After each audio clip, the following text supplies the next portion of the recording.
하나님께서 자기 자신을 우리에게 계시하시는 두 가지 방법이 있습니다. 하나는 하나님의 말씀을 통해서 우리 자신에게 계시하십니다. 그리고 또 다른 하나는 바로 그 말씀대로 성취하시는 역사들을 통해서 하나님은 우리에게 하나님을 계시하십니다. 시편 33편 9절의 말씀이죠. 그가 말씀하심에 이루어졌으며 명령하심에 견고히 섰도다. 하나님이 말씀하실 때 그 말씀대로 이루어짐으로 하나님은 하나님을 우리 모두에게 계시해 주신다. 하나님의 모든 역사들은 하나님의 말씀의 성취입니다. 그래서 우리는 하나님의 말씀대로 성취되어지는 역사를 통해서 하나님이 지금 우리 삶 속에 우리 가운데 역사하고 계시구나. 하나님의 손길을 보게 되는 거예요. 우리는 그와 같은 하나님의 손길을 하나님의 섭리라고 부릅니다. 자, 오늘 본문은 그와 같은 하나님의 섭리의 손길을 보여주는 사건입니다. 이삭이 나이가 많아 눈이 어두워 잘 보지 못하더니 맏아들 에서를 불러 이르되 내 아들아 내가 여기 있나이다. 이삭이 이르되 내가 이제 늙어 어느 날 죽을지 알 수 없으니 이제 네가 화살통과 활을 가지고 들에 나가서 나를 위해서 사냥을 좀 해오거라. 내가 즐기는 별미를 만들어서 내게로 가져와서 먹게 하여 내가 죽기 전에 너를 마음껏 축복하도록 나에게 있는 이 장자권을 너에게 완전히 다 이양하고 그 모든 축복이 너에게 그대로 상속되어지도록 축복할 터이니 들에 나가서 사냥감을 사냥해서 별미를 만들어 오거라. 그 이야기를 하고 있을 때 리브가가 옆에서 엿듣고 있었습니다.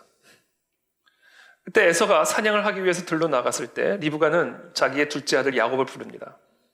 그리고 내가 네 아버지 이삭이 에서에게 하는 말을 다 들었는데 내 말 그대로 따라서 행하라. 지금 당장 저 염소떼에 가서 거기서 좋은 염소 새끼 2마리를 내게로 가져오면 내가 네 아버지가 제일 좋아하는 별미를 만들어서 준비해 줄 테니 너는 그것을 아버지에게 가져다 주고 그 이삭이 지금 에서에게 주려는 그 축복을 네가 받아라. 그랬더니 야곱이 이야기하죠. 어머니 이건 말도 안 됩니다. 제 형 에서는요 온몸에 털이 많은 사람이에요. 그러나 저는 매끈매끈한 사람입니다.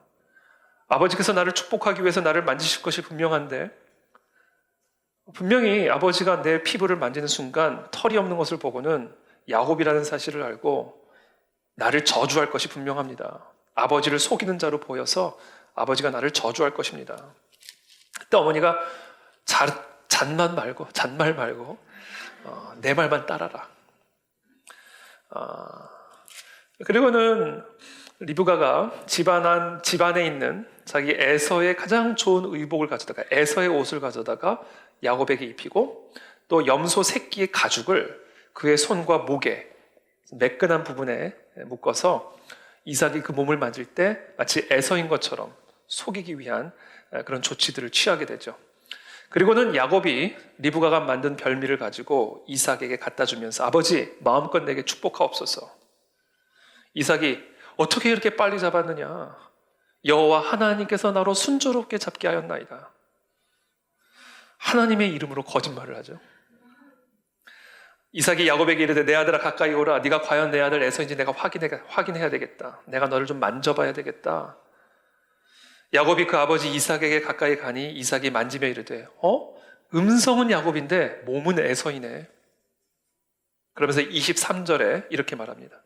그의 손이 형 에서의 손과 같이 털이 있으므로 분별하지 못하고 축복하였더라.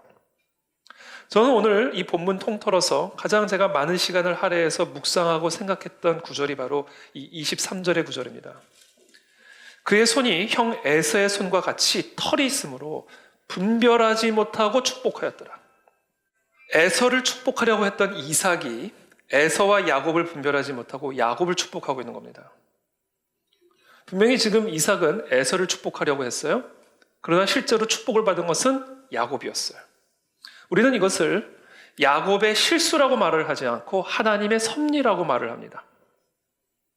물론 표면적으로 보면 이삭이 연로했고 또 리브가와 야곱의 그 완벽한 속임수 때문에 일어난 일처럼 보이지만 이 모든 일은 이삭의 연로함 때문도 아니고 리브가와 야곱의 속임수 때문도 아니라 하나님의 섭리 때문에 일어난 일입니다.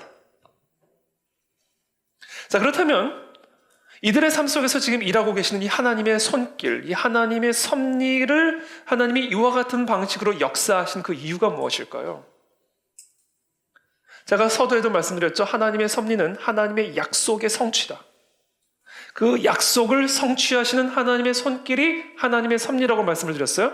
그러니까 지금 이들의 삶 속에서 이와 같은 섭리가 역사하고 있는 이유는요, 하나예요. 하나님의 약속의 말씀을 성취하시기 위함입니다. 자, 그렇다면 하나님이 이 아브라함과 이 아브라함의 자손들에게 하신 그 약속, 그 말씀은 무엇일까? 그 자손들을 복되게 하시겠다라는 약속이에요. 하나님이 아브라함과 아브라함의 자손들, 하나님의 백성들에게 복을 주시겠다라고 하는 그 약속의 성취를 위해서 하나님이 지금 이와 같은 섭리의 역사를 행하고 계시는 거예요. 창세기 27장 26절부터의 말씀입니다. 그의 아버지 이삭이 그에게 이르되 내 아들아 가까이 와서 내게 입맞추라. 그가 가까이 가서 그에게 입맞추니 아버지가 그의 옷의 향취를 맡고 그에게 축복하여 이르되 내 아들의 향취는 여호와께서 복 주신 밭의 향취로다. 하나님은 하늘의 이슬과 땅의 기름짐이며 풍성한 곡식과 포도주를 네게 주시기를 원하노라. 만민이 너를 섬기고 열국이 네게 굴복하리니 네가 형제들의 주가 되고 네 어머니의 아들들이 네게 굴복하며 너를 저주하는 자는 저주를 받고 너를 축복하는 자는 복을 받기를 원하노라. 바로 이 약속의 성취를 위해서 지금 이와 같은 섭리의 역사를 야곱의 인생 가운데 행하고 계시는 거예요. 그리고 이것이 바로 하나님께서 우리의 삶 속에서 행하고 계시는 하나님의 섭리라는 사실을 오늘 우리에게 말씀하고 계십니다. 저와 여러분들의 삶이 이와 같은 하나님의 섭리의 지배를 받고 있음을 여러분들이 믿으시기를 축복합니다. 그래서 하나님의 자녀들에게는 이 아브라함의 자손들의 삶에서는요, 복을 주신 밭의 향취가 나요. 이 27절의 말씀이죠. 내 아들의 향취는, 그러니까 이삭이 야곱의 옷의 향취를 맡더니 축복하면서 내 아들의 향취는 여호와께서 복 주신 밭의 향취로다. 여러분, 밭이 여러 밭들이 있는데 이렇게 보면요, 복의 향취가 나는 밭들이 있다는 거예요. 이게 복이 맡아지는 밭들이 있다는 겁니다. 밭이라고 다 같은 밭이 아니라는 거예요. 삶이라고 다 같은 삶이라는 게 아니에요. 가정이라고 다 같은 가정이 아니라는 겁니다.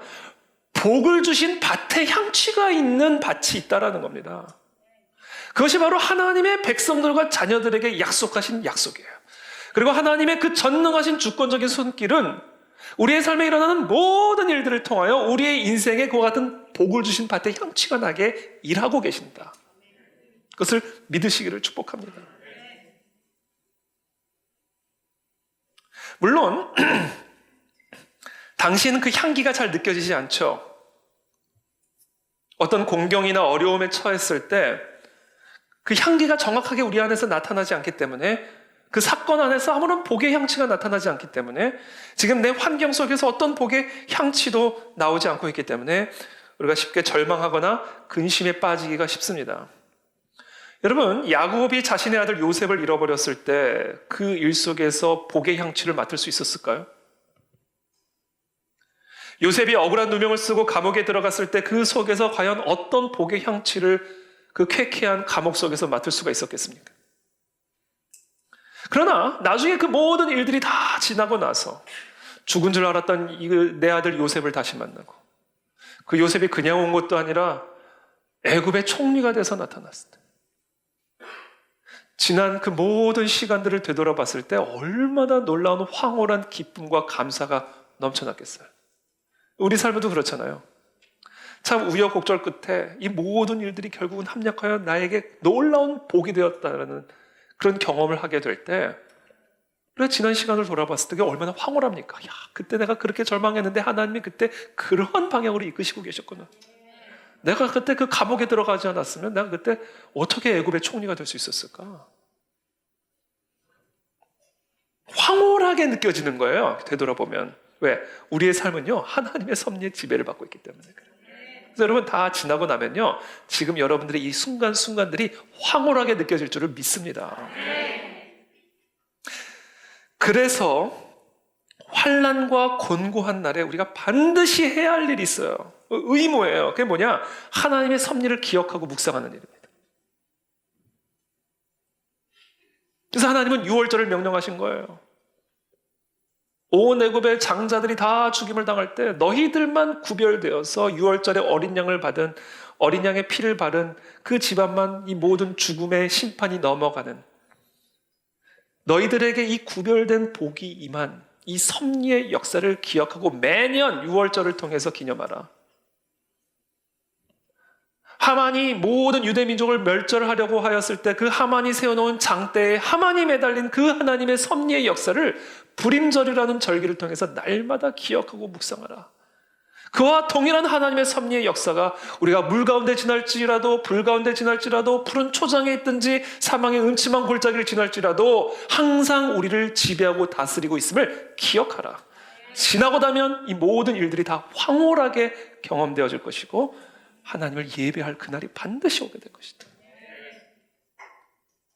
그래서 하나님이 유월절도 명령하시고 불임절도 명령하시고 온 세상이 하나님의 뜻과는 정반대 계획을 가지고 바쁘게 노를 젓고 있는데 하나님의 전능하신 섭리의 손길이 바람의 방향과 물결의 방향을 조종하셔서 결국 모든 배들을 하나님에게는 영광과 찬송이요 하나님의 백성에게는 복이 되는 항구로 몰아가시는 이 하나님의 섭리의 역사를 반드시 기억하라. 세상으로 하여금 하나님의 계획에 반대하게 하심으로 도리어 그 계획을 이루어 가시고, 세상으로 하여금 하나님의 뜻을 대적하게 하심으로 도리어 그 뜻을 이루어 가시며, 교회를 흩고자 하는 세상의 계획들을 이용해서 오히려 교회를 흥왕하게 하시는 그 하나님의 섭리의 손길을 보는 것은요, 곤고한 날에, 환난의 날에 우리에게 말할 수 없는 황홀한 소망과 기쁨을 가져다 주는 것입니다. 여러분, 이 섭리의 역사가 우리를 지배하고 있음을 믿으십니까? 믿으시기를 축복합니다. 하나님의 심오한 지혜, 하나님의 그 무한한 은혜와 끊임없는 돌보심이 나와 관련된 모든 일들을 처음부터 끝까지 우리의 유익이 되고 복이 되도록 주관하시고 안배하고 계셔요. 시편 23편이 바로 그와 같은 하나님의 섭리를 노래하고 있는 기도문입니다. 시편 23편이에요. 우리가 너무나 잘 아는 시편 23편. 여러분, 여호와 하나님이 우리의 목자가 되시면요, 우리가 가지고 싶어도 절대로 가질 수 없는 게 하나 있습니다. 퀴즈예요. 우리가 하나님의 자녀가 되고 하나님이 우리의 목자가 되어주시면 아브라함의 자손들은, 믿음의 자손들은 가지고 싶어도 절대로 가질 수 없는 거예요. 여러분들이 아무리 밤이 새도록 구하고 구해도 절대로 가질 수 없고 절대로 주지 않는 게 있어요. 그게 뭔지 아세요? 부족함을 주지 않으세요. 여러분, 부족함을 가질 생각은 아직 꾸지도 마시기를 축복합니다. 하나님이 우리의 목자가 되시면 우리에게는 부족함이 없으리로다. 그가 나를 푸른 풀밭에 누이시며 쉴만한 물가로 인도하시는도다. 내 영혼을 소생시키시고 자기 이름을 위하여 의의 길로 인도하시는도다. 그 가운데 내가 사망의 음침한 골짜기로 다닐지라도 전혀 해를 두려워하지 않는 것은 주께서 나와 함께 하심이라. 주의 지팡이와 막대기가 나를 안위하시나이다. 그래서 심지어 내 원수의 목전에서도 내게 상을 차려주시고 내게 기름을 부어주시는도다. 바로 이와 같이 내 평생에 푸른 초장이든 사망의 음침한 골짜기든 내 원수의 목전이든 목자 되신 여호와 하나님의 선하심과 인자하심이 반드시 나를 따르리니, 내가 가는 곳마다 따라오리니, 내가 여호와의 집에 임재 안에 그 복 아래 영원히 거하리로다. 여러분, 이게 하나님의 백성들에게 주신 약속이에요. 아무것도 염려할 필요 없습니다.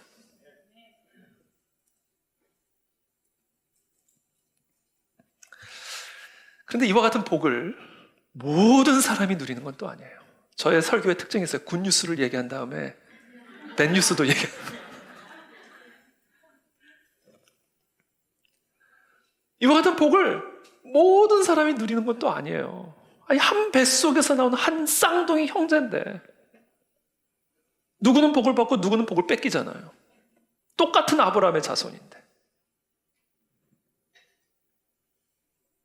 오늘 본문은요, 지금 무엇을 보여주냐면 하나님의 그와 같은 섭리의 역사가 하나님이 아브라함의 자손들에게 주신 그와 같은 복을 에서에게서 빼앗아 가지고 야곱에게 주시는 장면을 기록하고 있습니다. 그러니까 뺏기는 사람이 있고 받는 사람이 있어요. 하나님의 섭리 속에서. 하나님의 섭리는 누군가에게 복을 주시는 모습으로 또 나타나지만 누군가로부터 그 복을 빼앗는 방식으로도 나타나셔요. 이삭이 야곱에게 축복을 준 게 아니에요. 하나님이 주신 것이지. 리브가와 야곱이 에서의 축복을 빼앗아간 게 아니에요. 하나님이 빼앗아 가신 것입니다. 이 모든 주고 뺏는 이 모든 일들이 다 하나님의 섭리 아래서 이루어지고 있다는 거예요. 그렇다면 도대체 하나님은 왜 아브라함의 똑같은 자손, 똑같은 엄마의 뱃속에 같은 시간에 잉태되어서 쌍둥이로 태어난 이 두 아들 가운데 에서의 복을 빼앗아 장자에게 주어진 자연권이죠. 장자니까 장자에게 주어진 장자권은 자연권이에요. 에서에게 준 거는 이거 타고 받은 겁니다. 타고 나서 받은 거예요. 타고 나서 받은 그 권리를, 그 복을 왜 뺏어다가 차남에게 주신 겁니까? 왜 하나님은 에서의 복을 빼앗아 야곱에게 주신 것일까? 여러분, 복잡하게 생각할 것 없어요. 에서같이 살면 뺏깁니다.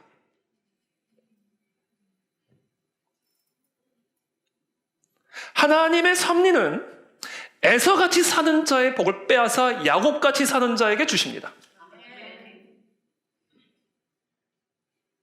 에서가 어떤 사람이었는가를 엿볼 수 있는 몇 가지 에피소드가 기록이 되어 있어요. 첫 번째 에피소드는 우리가 다 잘 아는 팥죽 한 그릇에 자신의 장자권을 팔아넘긴 사건이죠. 그 이야기를 히브리서 12장에서 히브리서의 기자가 이렇게 이야기합니다. 너희는 하나님의 은혜에 이르지 못하는 자가 없도록 하고 또 쓴 뿌리가 나서 괴롭게 하여 많은 사람이 이로 말미암아 더럽게 되지 않게 하며 음행하는 자와 혹 한 그릇 음식을 위하여 장자의 명분을 판 에서와 같이 망령된 자가 없도록 살피라.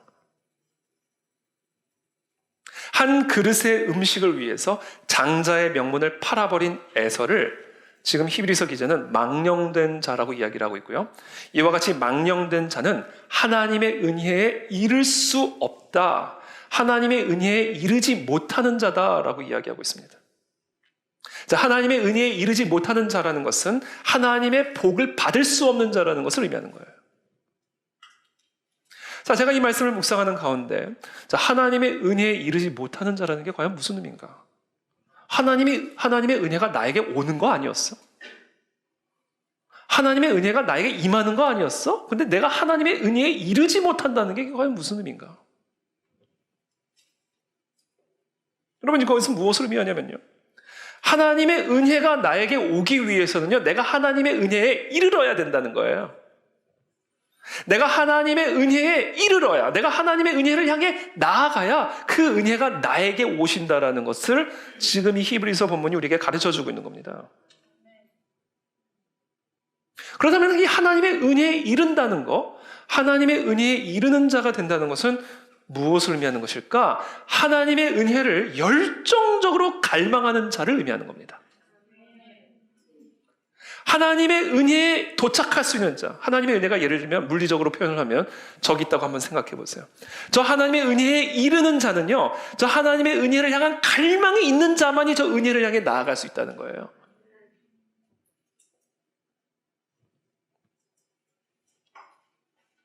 하나님의 은혜를 열정적으로 갈망하고 갈급해하는 자만이 하나님의 은혜와 복에 이를 수가 있게 된다는 겁니다. 목마른 자가 우물을 파는 법이에요. 음식 투정하는 아이들요, 하루만 굶겨보세요. 밥을 향해 달려갑니다. 저 밥을 향하여 달려가리라. 하나님의 은혜를 향해 달려나가는 자, 하나님의 복을 향하여 이룰 수 있는 자는요, 하나님의 은혜와 복에 굶주려 있는 자만이 할 수 있는 일이에요. 내가 하나님의 은혜가 없이는 한순간도 살 수 없습니다. 하나님의 복이 내게 주어지지 않고는 나는 한순간도 존재할 수 없습니다. 내가 이렇게 설교할 수 있는 거, 내가 이렇게 예배 드릴 수 있는 거, 내가 이렇게 일할 수 있는 거, 우리의 가정이 오늘도 이렇게 화목할 수 있는 거, 내가 직장 생활을 할 수 있는 거, 이 땅이 이렇게 살아있는 거, 이 나라가 이렇게 살아있는 이 모든 것이 하나님의 은혜가 아니고서는 있을 수 없는 일입니다. 그러므로 하나님의 은혜가 없이는 난 살 수 없습니다. 하나님의 복이 한시라도 나를 떠나면 나는 존재할 수 없습니다. 이 간절한 은혜와 복에 대한 갈급함과 간절함이 있는 그 자만이 그 하나님의 은혜와 복에 이를 수가 있다는 거예요. 그래서 하나님의 은혜를 향한 이 굶주림과 그 하나님의 복을 향한 그 갈급함이 결국 우리로 하여금 그 하나님의 복에 이르게 만드는 힘이요 에너지라는 겁니다. 그래서 잠언 기자는 이렇게 말하죠. 나를 사랑하는 자들이 나의 사랑을 입으며 나를 간절히 찾는 자가 나를 만날 것이니라. 하나님을 누가 만날 수 있는가? 하나님을 찾는 자가 만날 수 있다는 거예요. 누가 하나님의 사랑을 입는가? 누가 하나님의 은혜와 복을 입는가? 그 하나님을 간절하게 사랑하는 자가 그 사랑을 경험한다. 그러니까 오늘 저와 여러분들의 삶에 지금 복의 향취가 느껴집니까? 여러 집안들이 있고 여러 삶들이 있는데 여러 밭들이 있는데 배밭에서는 배의 향기가 나는 법이고 포도밭에서는 포도 향기가 나는 법인데 하나님의 백성의 집에서 그와 같은 복의 향취가 나타나고 있습니까? 여러분 그것을 확인하려면요 내 안에 그 은혜와 복에 대한 간절한 갈망이 있는지, 그래서 새벽에도 그 은혜의 자리로 나가고 밤에도 복의 자리로 나아가고 비가 오나 눈이 오나 코로나가 오나 뭐가 오나 그 하나님의 그 은혜와 복 없이는 난 살 수 없습니다. 그 간절한 진짜 갈급함과 간절함을 가지고 그 은혜를 향해 달려나가는 삶이 있습니까? 그 자는 반드시 하나님의 복의 섭리를 받아요. 왜냐하면 사랑하는 자들이 사랑을 입게 되어 있고 간절히 찾는 자가 만나게 되어 있기 때문에. 그렇다면 그와 같은 간절함과 갈급함은 어디에서부터 나오는가? 여러분 고난에서부터 나옵니다. 시편 42편 1절입니다. 하나님이여 사슴이 시냇물을 찾기에 갈급함같이 내 영혼이 주를 찾기에 갈급하나이다. 지금 이 시편의 기자는 이 하나님을 향한 이 갈급함, 이 하나님의 은혜에 이르기 위해서 새벽부터 헐떡거리면서 하나님의 은혜의 자리, 복의 자리를 찾아 나가는 이 자신의 이 마음의 상태를 목마른 사슴에 비유를 하고 있습니다. 여러분 사슴의 식도는 셀로판지 같이 아주 얇아서 갈증이 나면요 이 얇은 셀로판지 같은 식도가 서로 들러붙어 버려가지고 질식을 할 위험이 있다고 합니다. 그러니까 빨리 물을 마시지 않으면 죽게 되는 거예요. 그러니까 지금 사슴이 시냇물을 찾는 것처럼 내가 하나님을 찾는다. 하나님의 영을, 하나님의 은혜를 갈급하게 찾고 있다는 것은요. 지금 이 생명의 위협에서부터 나오는 간절함이에요. 지금 이 사슴이 시냇물을 찾는 건 그냥 물을 죽이는 게 아니라 수혈이에요, 수혈.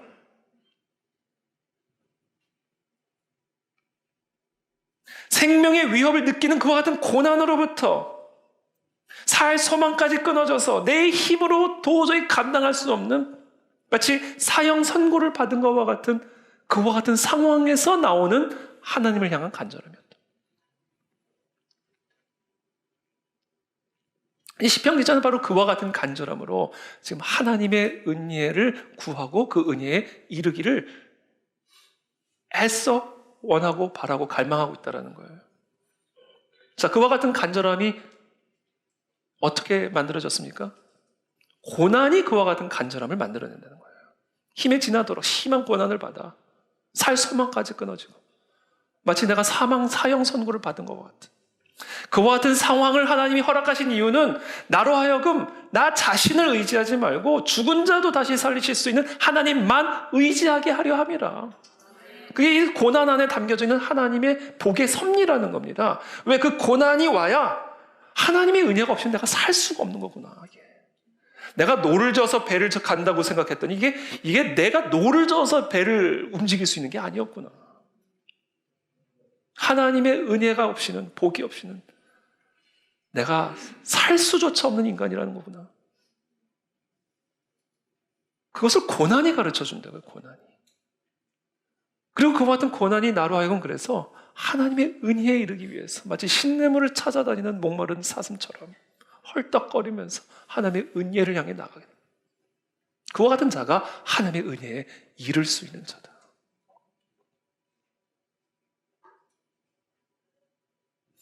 에서에게는 그와 같은 간절함이 없었어요. 팥죽 한 그릇에 그냥 헤쳐버린 만큼. 에서에게 이 복은, 에서에게 이 하나님의 은혜는 아무 것도 아닌 거예요.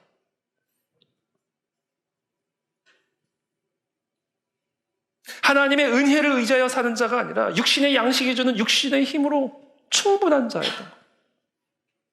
그래서 하나님의 복을 받고도 아브라함의 자손으로, 그것도 아브라함의 자손의 장자로 태어나 그 복을 받고 태어나고서도 팥죽 한 그릇에 그냥 갖다 팔아버리는 겁니다. 그래서 그 자가 망령된 자예요. 하나님의 은혜 없이도 살 수 있는 자. 하나님이 복을 주지 않아도 얼마든지 먹고 살 수 있는 자. 그래서 그 은혜에 이르지 않는 자, 그 복에 이르지 않는 자. 그래서 그 자가 망령된 자입니다. 하나님의 복이요, 팥죽 한 그릇보다도 작아요. 그래서 그 자가 망령된 자입니다. 그래서 하나님이 섭리하셔서 그 복을 뺏은 거예요. 야곱에게는 그 간절함이 있었어요. 에서나 야곱이나 인간적으로 보면 다 연약하고 부족한 인간들이에요. 그러나 에서와 야곱을 구분하는 결정적인 기준, 결정적인 차이는요, 야곱에게는 그 간절함이 있었어요. 자신의 환도뼈가 부러지면서까지 하나님의 축복을 받아내기 위해서 밤이 새도록 하나님과 씨름하는 야곱을 보십시오. 이 야곱 안에는요, 이 하나님의 은혜에 대한 간절함이 있어요. 내 환도뼈를 가져가십시오.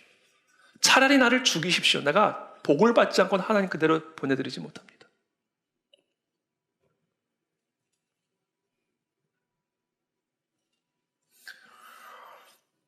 그래서 하나님께서는 섭리하셔서 에서에게 주신 그 복을 뺏어다가 야곱에게 주시는 겁니다. 저와 여러분들 안에 이와 같은 간절함이 회복되기를 축복합니다. 여러분들이 교회를 나오시지만 기도의 자리로 나아가시고 하나님에게로 나아가지만 정말 하나님의 은혜 없이 난 살 수 없어서 나갑니다. 정말 하나님의 복이 한순간도 내 가정을 지탱시켜주지 않으면 나는 살 수가 없습니다. 이 나라, 이 민족이 이런 상황에서도 무너지지 않고 있을 수 있는 이유는 하나님이 붙들고 계시기 때문입니다. 그러므로 하나님의 은혜의 자리로 나갑니다. 이와 같은 고백이 있는 자에게 하나님은 섭리하셔서 우리의 삶에 일어나는 모든 일들을, 우리와 연관된 모든 것들을 다 주관하시고 안배하셔서 결국 우리 모두에게 유익이 되고 복이 되게 하는 방향으로 끌고 가신다. 제가 최근에 조용기 목사님 간증을 또 들었습니다. 제가 2007년에 온누리교회에 있을 때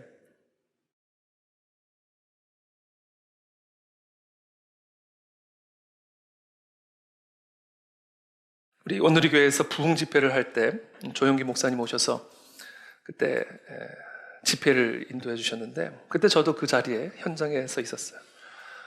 근데 그때 제가 얼마나 큰 은혜를 받았는지 몰라요. 이 기름 부으심이라는 게,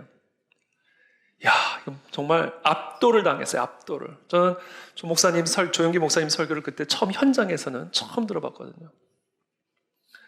근데 그분의 그 입술에서 나오는 그 기름 부으심에 제가 완전히 압도를 당했습니다. 그래서 제가 맨 뒤에 앉아가지고, 하나님, 저 기름 부으심을 나에게도 주십시오.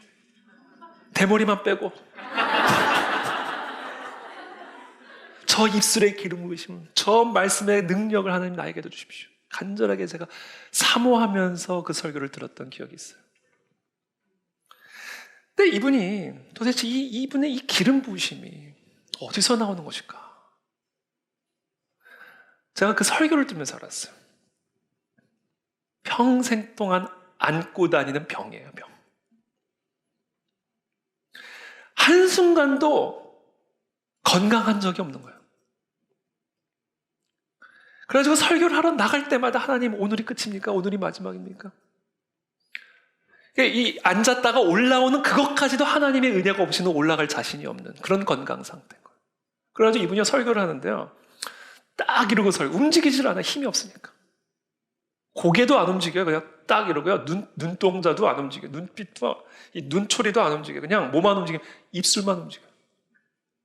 그러니까 온몸이 완전히 경직이 되어서 굳은 상태로 모든 힘을 끌어다가 입술을 통해서만 나오는 거예요. 야, 저 입술에서 나오는 저 불같은 메시지가 바로 저 죽은 몸에서부터 나오는 거구나. 입술만 움직이는데 기가 막혀요. 그냥 온몸은 굳어있는데 초콜릿을 또 가지고 다녀요. 보여주시더라고요. 당이 떨어지면 자기가 언제 쓰러질지 모른다는 거. 사도 바울의 고백이 바로 그런 것이었구나. 그 육체의 사탄의 가시를 뽑아달라고 그렇게 간절하게 기도했지만 내 은혜가 네게 족하다. 너의 그 연약함 가운데 나의 능력이 머물러 있는 것이다. 왜? 네가 연약해야 나만 의존할 거 아니야. 네가 네 힘으로 모든 것을 하면 하나님의 은혜를 망령되게 여길 것 아니냐, 에서처럼. 팥죽 한 그릇보다도 못하게 여길 거 아니냐. 그러니까 사도 바울에게 말씀하시는 거예요. 네가 그 연약한 그 자리에서 나의 능력이 나. 그래서 나는 나의 연약함을 자랑한다. 왜? 그것 때문에 내가 하나님의 은혜가 없이는 살 수 없기 때문에. 그래서 내가 하나님이 주시는 복이 없이는 한순간도 살 수 없기 때문에. 그래서 제가 조용기 목사님을 그때 설교를 들으면서 이것이 바로 목사님을 통해서 나오는 기름 부심의 원천이었구나. 58년에 개척을 하고 64년인가 성도들이 이제 부흥을 하기 시작을 해가지고 설교를 하는데 하루에 7번씩 설교를 하셨대요. 주일날. 저는 지금 3번 하고도 거의 해롱해롱인데 그 건강을 가지고요 7번을 설교하셨대요. 7번 주일마다. 근데 하루는 설교를 하다 쓰러졌대요. 이렇게 강단에서 정말 기절을 하신 거예요. 당이 떨어져가지고. 떨어지면서 쓰러지면서 마지막으로 나는 기억이 하나님 왜 설교를 하다 쓰러지게 하십니까? 사무실에서 쓰러지게 하시지. 창피하게. 내가 맨날 성도들을 위해서 기도하면 성도들의 병이 낫고 귀신들이 떠나가는 그런 놀라운 이적들이 나타나는데 나는 정작 내 병을 고치지 못하고 있으니 하나님 내 병 좀 고쳐주십시오. 내 병 좀 고쳐주십시오. 그렇게 기도를 하는데도 하나님이 자기 병만은 안 고쳐주시더래요. 그리고는 병원에 가서 이제 누워있는데 성령님 어떻게 하겠습니까? 하나님 나를 쓰시려면 내 병 좀 고쳐주십시오. 그러고 기도를 하고 있는데 그때 성령께서 조 목사님에게 뭐라고 말씀하시냐면 이제 너는 세계로 나가라. 전 세계를 다니면서 복음을 전도하라. 복음을 설교하라. 그때 이 목사님 마음에 우리 하나님 진짜 잔인하다. 이 몸을 끌고 내가 지금 주일 설교하는 것도 지금 내 힘에 지나는 일인데 이 몸을 끌고 전 세계를 다니라고? 그리고는 80여 개국 전 지구를 한 100몇 바퀴를 돌았대요. 그 몸을 끌고. 하루는 한 번은 아프리카의 어떤 나라에 가서 이제 집회를 하는데 그 나라의 대통령과 대통령 부인이 조 목사님 크리스천이었대요. 그래서 조 목사님을 대통령 궁에도 모시고 또 헬리콥터도 전용기도 이렇게 해서 이제 이동하고 그리고는 이제 한 수천 명이 모인 스테디움에 딱 도착을 했는데 얼마나 뜨겁게 찬양을 하는지 이제 설교를 앞두고 그 자리에 앉아서 찬양을 하는데 마음에 말할 수 없는 불안함과 두려움이 있는 거예요. 여기서 저 강단까지 걸어갈 힘이 없는 거예요. 자신이 없는 거예요. 여러분 이거는 설교를 해본 분들만 알 수 있는 겁니다. 하나님의 말씀을 듣기 위해서 모여있는 그 수천 명의 성도들 앞에서 이제 설교를 해야 되는데 나갈 힘이 없는 거예요. 그때 오는 이 패닉. 여러분 이 강단에서 설교자가 경험하는 이 영적 긴장감이라는 거죠. 여러분들이 해보지 않으면 모릅니다. 근데 그 몸을 이끌고 나가는데 쓰러질 것 같은 거 가다가. 근데 그 순간 정말 여기서 저 강단까지 나가는 것도 하나님의 은혜를 구하면서 나가서 다 간신히 강대상에 서는데 말을 못 하겠는 거예요. 또 영어로 해야 되잖아요. 영어로 설교를 하시거든요. 조영기 목사님은 해외에 나가면. 그러려면 이제 생각도 해야 되고 단어도 골라야 되고 이러고 있는데 그래서 완전히 힘이 빠진 상태에서 할렐루야 하나님이 여러분을 사랑하십니다. 좀 나지막한 소리로 이야기를 한 거예요. 그날 집회에 어마어마한 이적들이 일어났어요. 귀신들이 떠나가고 정말 안진뱅이 완전 그 뼈가 굳어져가지고요. 평생을 안진뱅이로 산 사람의 그 뼈를 만져가지고 치유시켜서 일어나게 하고 별하별 일들이 일어난 거예요. 근데 자기는 죽겠는 거예요. 그리고 나중에 얘기를 들어보니까 조 목사님은 진짜 설교도 아주 신령해서 목소리가 할렐루야 너무 신령했다는 거야. 속도 모르고 자기는 죽을 것 같아가지고 힘이 안 나와가지고 그분의 간증을 최근에 다시 한번 들으면서 이게 사람을 간절하게 만드는구나. 그리고 그 간절함에서 하나님의 은혜가 흘러나가고 복이 임하는 거구나. 이게 고난 안에 있는 하나님의 섭리구나. 그래서 내가 약할 때 강한 것이구나. 그래서 육체의 가시가 성령의 가시인 거구나. 그것을 고백하시는 것을 보게 되었습니다.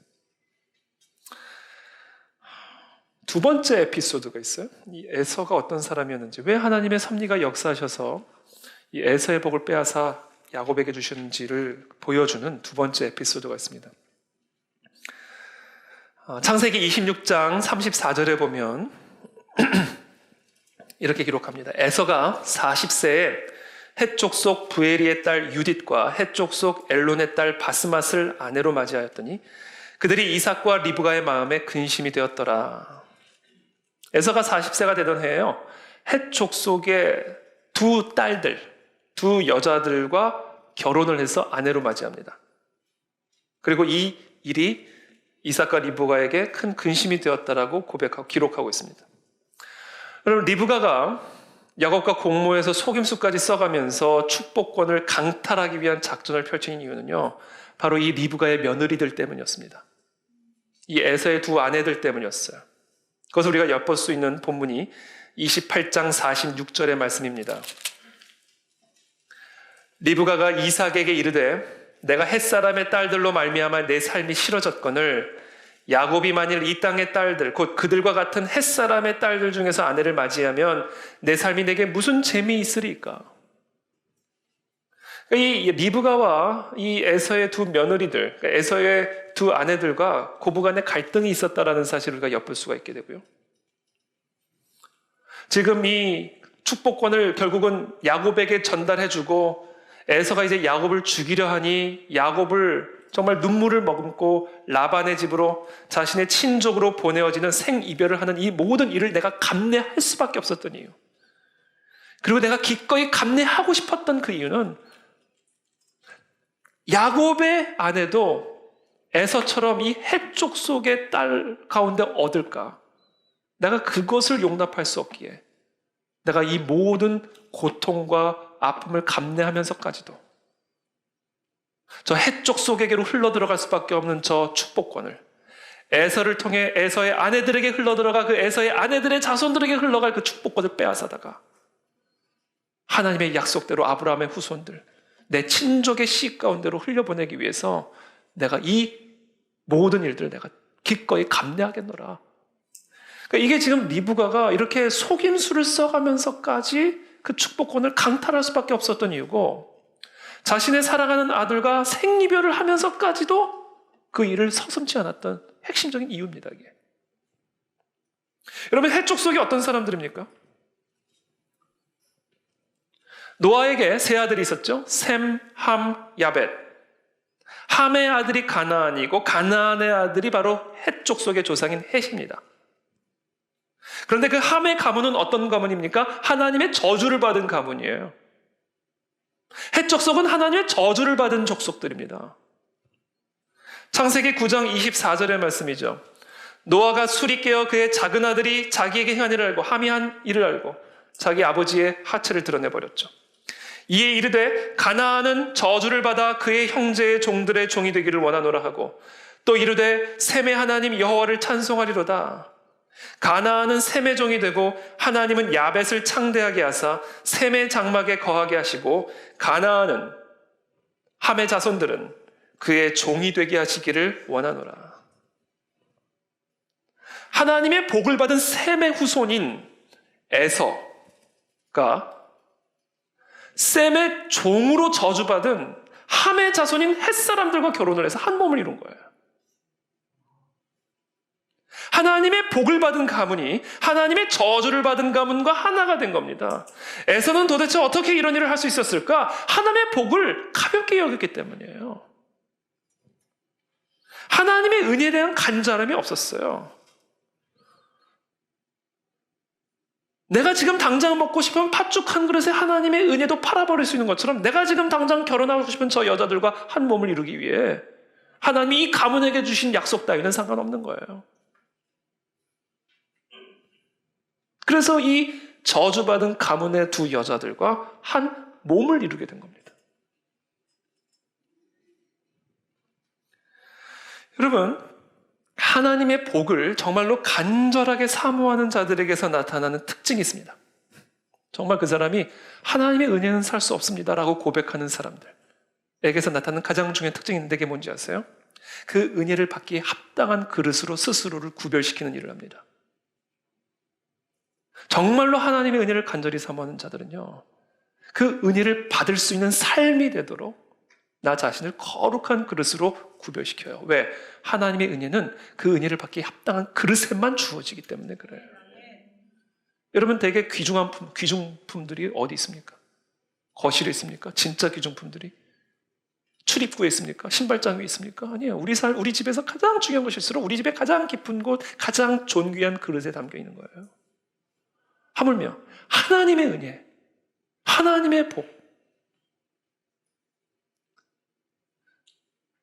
그것을 더러운 그릇에 담고자 하는 자들에게 그 복을 주시겠습니까?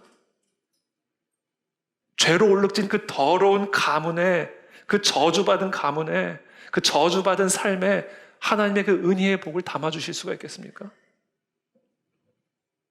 여러분, 정말 저와 여러분들이 하나님의 은혜를 받고자 한다면 그 은혜를 간절하게 사모해야 할 뿐만 아니라 그 은혜를 받기 위해서 나 자신을 거룩한 그릇으로 구별시켜야 됩니다. 거룩한 그릇에 구별된 은혜가 임하는 거예요. 그래서 여러분, 운동선수들 보세요. 배우들 보세요. 뿐만 아니라 모든 분야에서 학업에서 마찬가지예요. 사업에서도 마찬가지예요. 자신의 분야에서요, 두각을 나타내는 자들에게서 나타나는 가장 중요한 공통점이 있어요. 자기 관리에 엄격합니다. 운동선수가 자기 먹고 싶은 대로 다 먹고 운동하는 사람 봤어요? 자고 싶은 대로 다 자면서 운동하는 사람 봤습니까? 하나님의 은혜는요, 그 은혜를 받을 만한 자에게 주어집니다. 그리고 그 하나님의 은혜를 받을 만한 자는 거룩한 자입니다. 구별된 자예요. 철저하게 구별된 자입니다. 하나님의 은혜를 담는 그릇인데 개 밥그릇에 그 은혜를 담을 수가 있겠냐는 거. 그래서 마태복음 22장에 보면 예수님께서 천국을 혼인잔치에 비유하시는 내용이 기록되어 있습니다.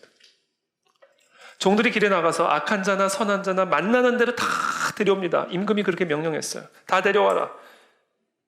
그래서 혼인잔치에 손님들이 가득한 거예요.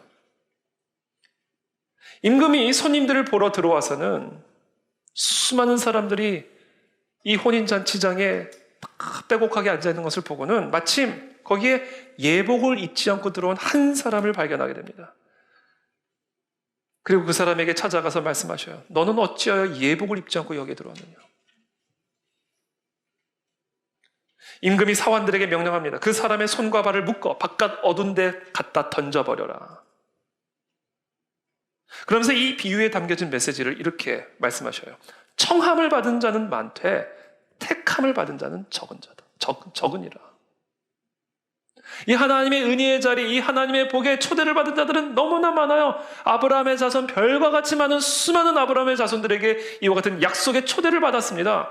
그러나 실제로 그 복의 자리에 택함을 입은 자는 적어요. 왜? 거룩한 삶의 의복이 없는 거예요. 초대를 받고도 쫓겨나가요. 태생적으로 복을 받고 태어나고도 뺏겨요.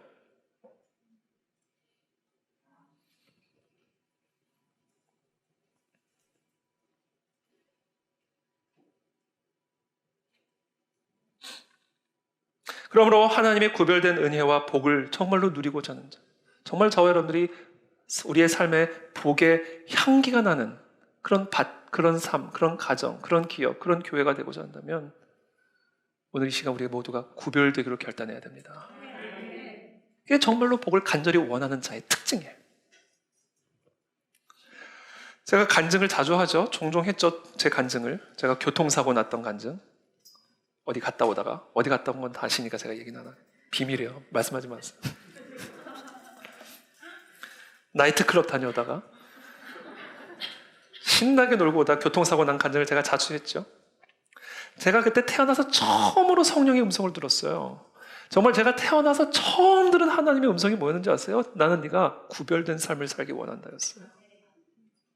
그래서 제가 태어나서 처음 들은 말씀이에요. 나는 네가 구별된 삶을 살기를 원한다. 왜냐하면 네 삶이 구별되어야 거기서부터 모든 구별된 은혜가 시작이 될 수 있기 때문입니다. 구별된 복이 시작될 수 있기 때문입니다. 구별되지 않은 모든 것들을 떼어내기로 결단을 해야 된다는 거예요. 그때 하나님이 제게 주셨던 말씀이 디모데후서 2장 20절의 말씀이에요. 큰 집에는 금그릇과 은그릇뿐 아니라 나무그릇과 질그릇도 있어 귀하게 쓰는 것도 있고 천하게 쓰는 것도 있나니.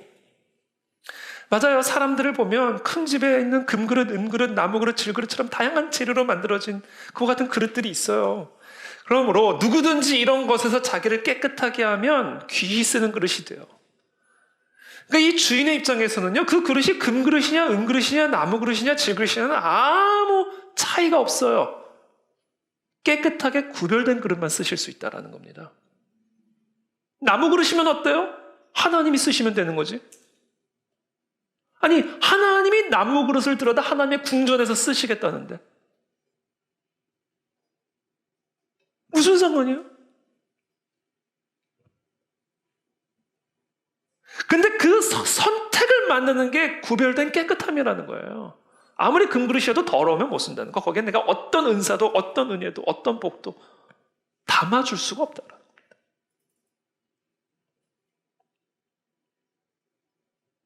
다니엘은 뜻을 정하여 왕의 음식과 그가 마시는 포도주로 자기를 더럽히지 아니하리라 하고, 뜻을 정하여 왕의 음식과 그가 마시는 포도주로 자기를 더럽히지 아니하리라 하고, 자기를 더럽히지 아니하도록 환관장에게 구하니 하나님이 다니엘로 하여금 환관장에게 은혜와 긍휼을 얻게 하신지라.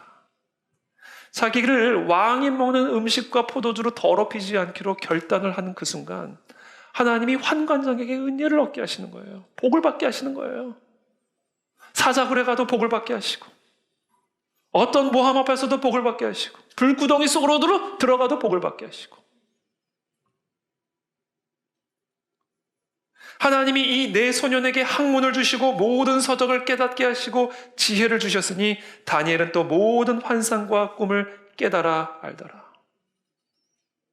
여러분, 한 번은 이 왕이요, 다니엘에게 내가 꾼 꿈을 좀 해몽하라고 명령을 합니다. 안 그러면 다 죽인다는 거예요.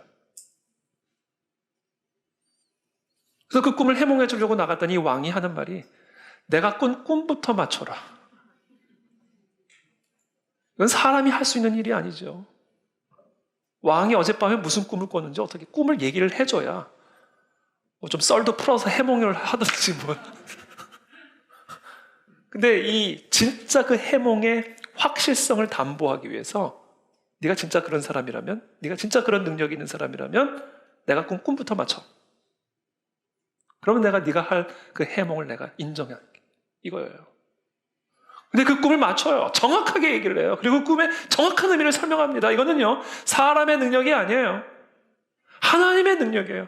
그러니까 여러분, 저와 여러분들이요, 이렇게 우리 스스로를 구별되게 만들면 우리가 상상을 초월하는 능력이 임합니다. 우리가. 사람의 지혜나 능력으로 도무지 감당할 수 없는 은혜와 복이 임해요. 그런 복이. 그와 같은 복이 하나님의 백성들에게 약속된 복이라고요. 근데 에서는 그 복을 갈급해하지도 않았고, 갈급해하지 않으니까 팥죽 한 그릇에 팔아버리고 저주받은 여자들과 결혼하고.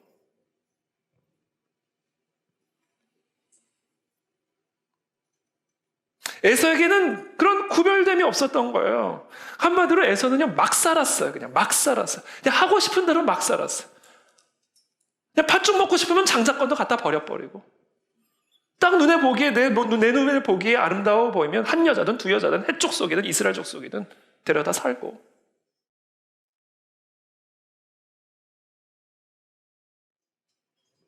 그냥 막 산 거예요, 막 산 거예요. 아니, 어떻게 저런 결정을 저렇게 쉽게 하지? 아니, 인생이 장난이야? 아니, 어떻게 인생을 저렇게 살지? 어떻게 저렇게 막 살지? 정말 하나님의 은혜를 원하는 사람이야? 뭐야? 그러니까 인생이 가벼워요. 바람에 나는 겨처럼 날아다녀요. 왜? 근데 정욕 따라 움직이니까. 술 한 모금에 아내도 팔아버리고 자식도 팔아버리는 거예요. 아니, 자신의 아내와 자식이 이 술 한 병보다도 못합니까? 근데 이 술 한 병 때문에 팔아버리는 거예요. 가정을 팔아버리고. 그러니 얼마나 인생이 가벼워요. 그게 에서예요, 에서. 그렇게 가벼운 인생이 어떻게 하나님의 그 은혜와 복을 담아두시겠냐고. 다 그 저주받은 민족에게 다 날려버릴 그 복을. 하나님의 복이 장난감입니까, 여러분? 다니엘에게 임한 그 복이 여러분 장난감으로 보이세요? 예수 그리스도에게서 나타나는 그 복이 여러분 장난감으로 보이십니까? 비싼 장난감도 아무에게나 함부로 안 줘요. 근데 이런 에서 같은 자에게 어떻게 그 하나님의 은혜의 복을 주실 수가 있겠어요?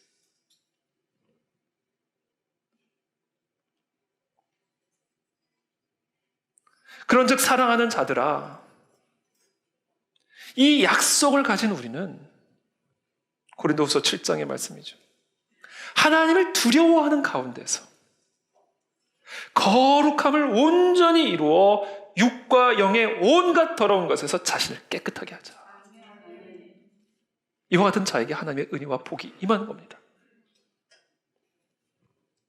저는 그런 거룩한 결단이 오늘 이 시간 우리 가운데 일어나게 되기를 축복합니다.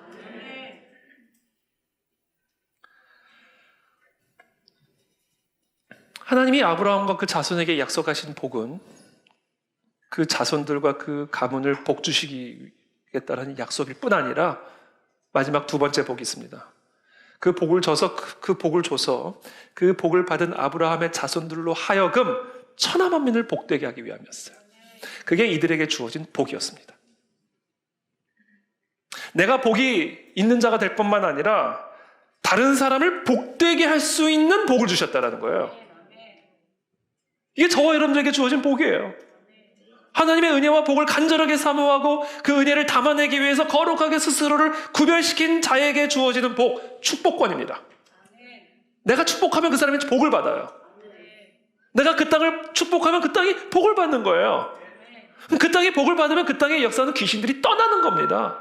마귀들이 떠나는 거예요. 흑암의 결박들이 끊어지는 역사들이 일어나는 겁니다. 다 무너졌던 가정들이 일어나기 시작하고 술에 취해 술주정뱅이였던 그 가문들이 살아나기 시작하고 그 권한을, 그 권세를 저와 여러분들에게 주셨다는 거예요. 그래서 제가 이번 주 이 설교를 준비하면서 내가 이제부터 내가 회개했어요. 제가 회개한 부분이 있어요. 내가 축복권이 있다는 사실을 내가 망각하고 있었구나. 이삭이 그걸 지금 망각하고 있었던 거예요. 별미 가져와 그럼 내가 복 줄게. 이 축복권의 이 가치를 망각하고 있었던 겁니다. 에서도 마찬가지예요. 그러니까 이삭이 그 가정의 가장이 축복권을 갖고 있는 그 가장이 자기에게 주어진 이 축복권이 어떤 것인지를 망각하고 있었으니까 그 가정이 그렇게 되는 거예요. 이삭과 에서 한편, 리브가와 야곱 한편, 한 가정이 완전히 둘로 가져죠. 복을 서로 뺏고 강탈하고 속이고 결국은 생이별을 하게 되고. 그러니까 오죽하면 리브가가 내가 살 맛이 안 난다. 살 맛이 안 난다. 이 집안에서 내가 살 맛이 안 난다. 오죽하면 자기가 사랑하는 그 아들을 생이별하는 것을 선택했겠습니까?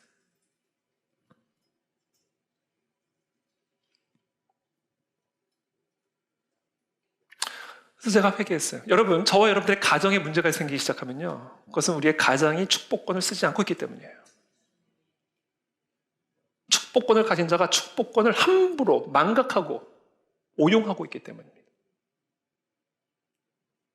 이 나라에 이와 같은 우한들이 일어나고 어둠의 영들이 역사하고 하고 있다면요, 이 땅의 소금이요 빛으로 부름받은 저와 여러분들이 그 축복권을 제대로 쓰지 않고 있기 때문이에요. 이 나라가 복을 받으려면 저와 여러분들이 축복권을 행사해야 됩니다. 저와 여러분들의 가정이 살아나려면 저와 여러분들이 축복권을 행사해야 돼요. 그래서 제가 하나 다짐했어요. 우리 교회 안에서 우리 성도님들의 삶에 우환이 생기는 건 다 내 탓이다. 내가 축복을 제대로 하지 않았기 때문이다. 그래서 내가 이제부터 마음껏 축복 공장이 되리라. 축복 스프링클러가 되리라. 제가 그걸 다짐을 했어요. 질병 있는 분들을 위해서 축복하고, 그럼 질병이 나을 것을 믿고, 경제적인 어려움 가운데 있는 분들을 축복하면 그 안에 모든 경제적인 묶임들이 끊어지게 되고, 그 권세가 우리들에게 주어졌다라는 거예요. 근데 그걸 쓰고 있냐라는 거예요. 그 부분에 있어서 제가 회개한 겁니다. 나 같은 사람을 통해서 그런 축복의 권세가 나갈 수 있을까? 불신이 있었던 거죠. 그래서 제가 다짐했어요. 내가 이제 간절히 사모하리라. 우리 아픈 성도님들을 위해서 기도하면 나음을 얻을 수 있는 그런 축복권을 내가 간절하게 사모하리라. 그래서 나를 더욱더 거룩하게 지키리라. 경제적인 묶임 가운데 있는 성도들을 위해서 내가 간절하게 축복하리라. 그것을 위해서 내가 정말 강력하게 구별되게 나 자신을 지키리라. 나는 축복의 권세자로 이 교회에 서 있다. 나는 축복의 권세자로 우리의 가정 가운데 서 있다. 우리는 축복의 권세자로 이 나라 이민족 가운데 서 있다. 그럼 이제부터 나는 그 축복권을 행사하리라. 그것을 결단하게 되기를 축복합니다. 그래서 이제부터 저와 여러분들은 복을 받을 줄로 믿습니다. 새벽마다 제가 축복할 거예요. 쫙 스캐닝했어요. 스캐닝.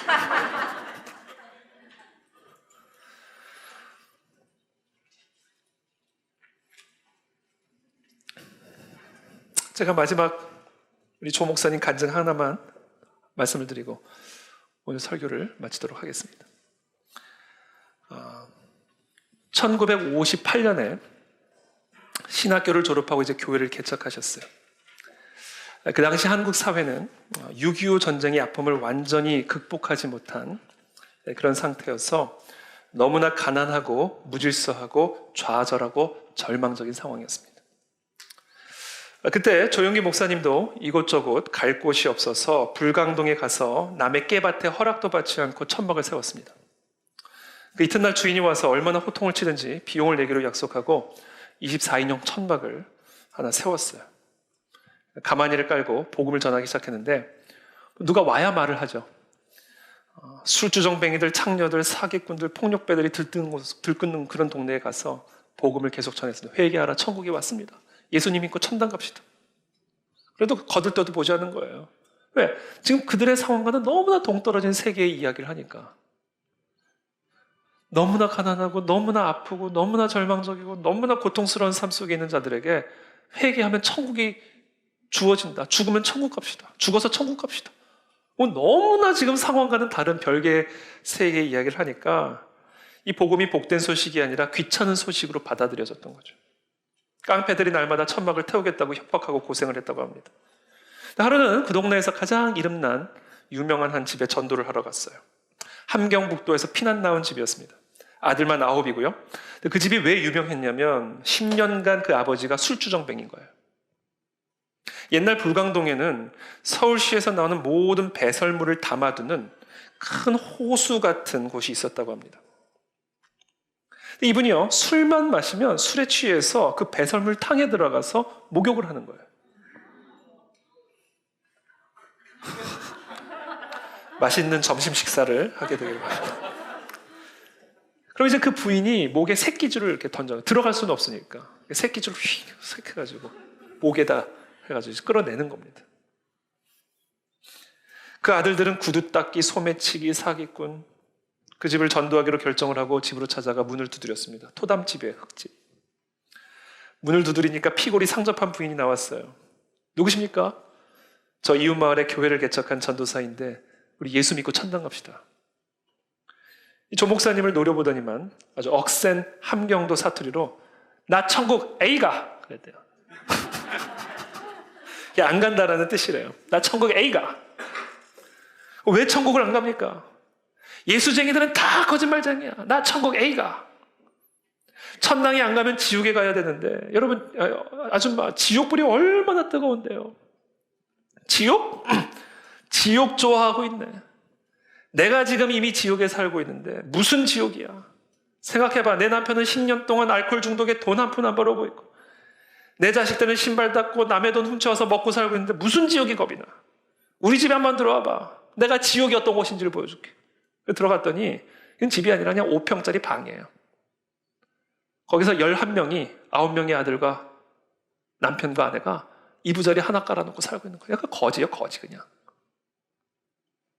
그러면서 하는 말이, 지금 내가 살고 있는 집이 지옥인데 무슨 지옥이 두려워. 그러니까 지옥 얘기로 협박 공갈하지 마.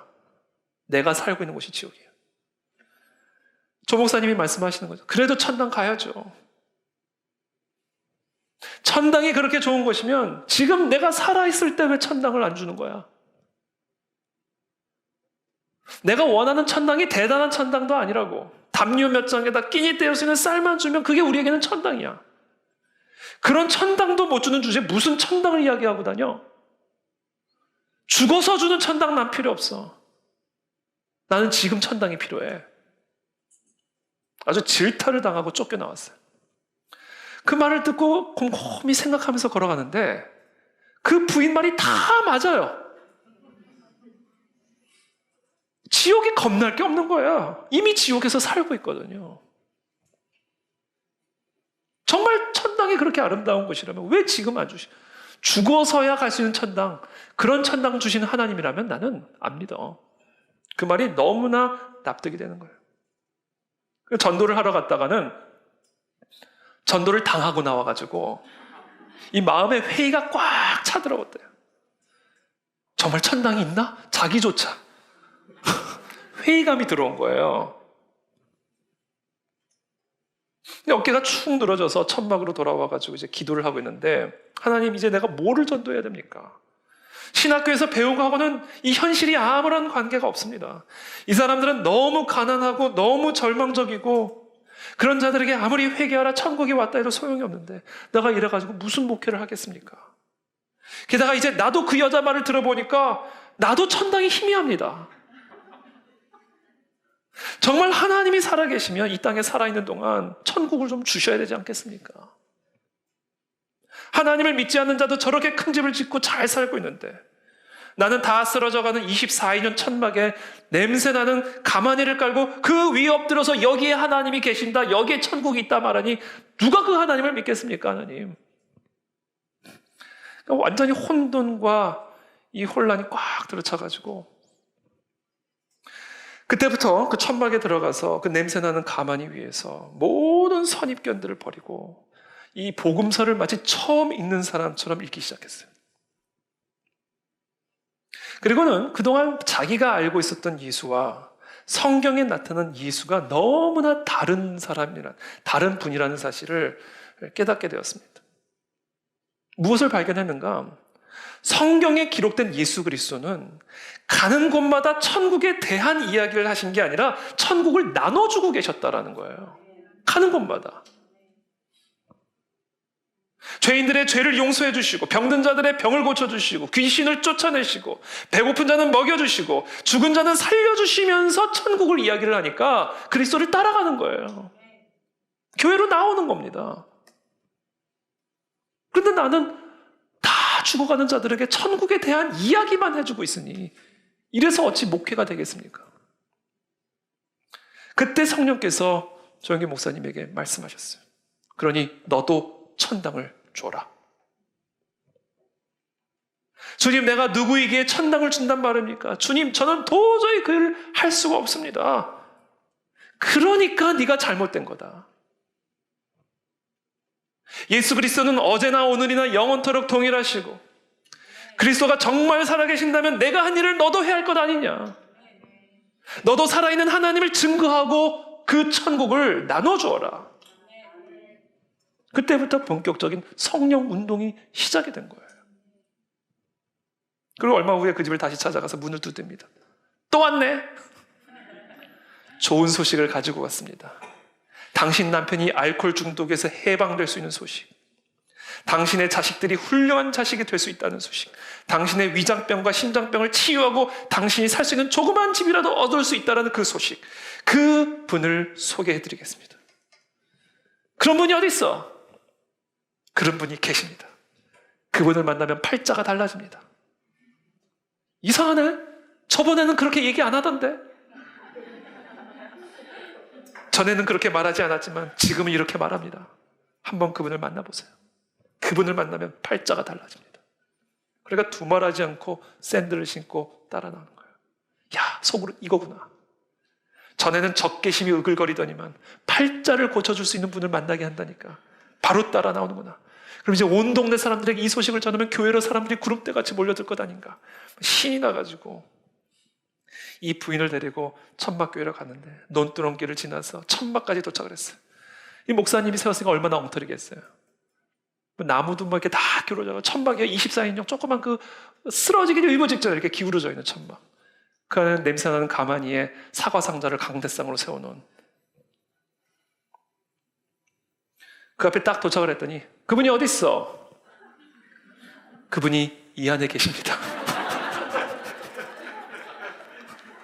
그래서 이 여자가, 이 부인이 천막을 들쳐가지고 그 안을 들여다보니까 24명 정도 간신히 앉을 수 있는 천막에 냄새나는 가마니 하나 깔려있고 사과 상자가 강대상이랍시고, 그리고는 나와가지고는 조영기 목사님을 쳐다보더니 배꼽을 잡고 웃기 시작한 거야. 배꼽을 잡고 웃기 시작하는 거야. 그러면서 이분이 한 말이 명언이었어요. 지 팔자나 내 팔자나 한 가지인데. 그때 충격을 받은 거야. 이러다 교회 또 안 나오면 어떡하냐. 솔직히 맞아요. 맞습니다, 아주머니. 아주머니 팔자나 내 팔자나 다 한 가지입니다. 그러니까 아주머니와 내가 팔자를 고쳐줄 자를 만나야 됩니다. 함께 만나자고요. 그 팔자를 고칠 수 있다는 희망이 있으니까 떠나질 않는 거예요, 이분이. 그래서 그때 조용희 목사님 생각이 희망의 메시지가 그래서 이렇게 중요한 거구나. 이 죄와 법과 사망의 권세 아래 복 없이 살아가는 자들에게 이 복의 희망보다 더 강력한 메시지. 이게 이들에게 필요한 메시지구나.